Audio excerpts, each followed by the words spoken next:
মা আসবো? আসুন, বসুন। আপনি আমায় ডেকেছেন মা?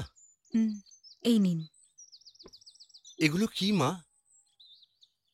আপনি তো বিয়ের কথা বলতে যাবেন, আপনি বলবেন এই শাড়ি আর গয়না পরে যেন মেয়ে পিঁড়িতে বসে। মা, হুম, আপনাকে দেখি আর আমার কিন্নিমার কথা মনে পড়ে যায়। আপনার মধ্যে যেন তারই ছায়া আমি দেখতে পাই। এখন আমি আসি মা। আসুন।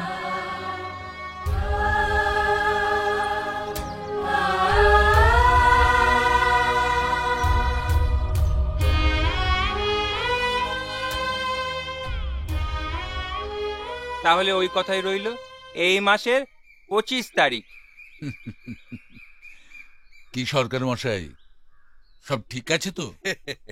কর্তা মশাই বলেছেন আপনারা যা ভালো বোঝেন। আচ্ছা,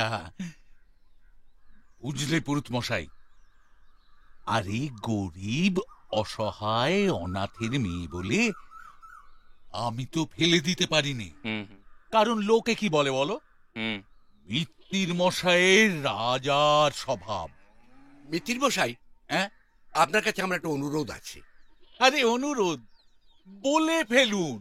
দেখুন, বৌরানীকে আমরা ধর্মসাক্ষী করেই নিয়ে যাব, কারণ এই আড়ম্বরের ব্যাপারে কর্তা মশাই বিশেষ আপত্তি আছে।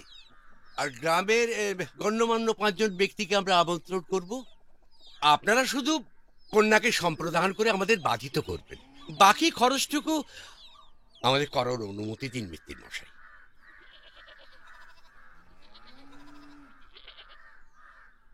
বলছেন? ঠিক আছে, এত করে যখন বলছেন সরকার মশাই, তবে তাই হোক। আর একটা কথা। কি কথা?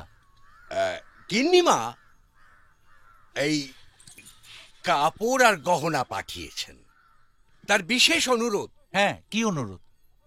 বৌমা যেন এইগুলো পরে বিয়ের পিঁড়িতে বসেন।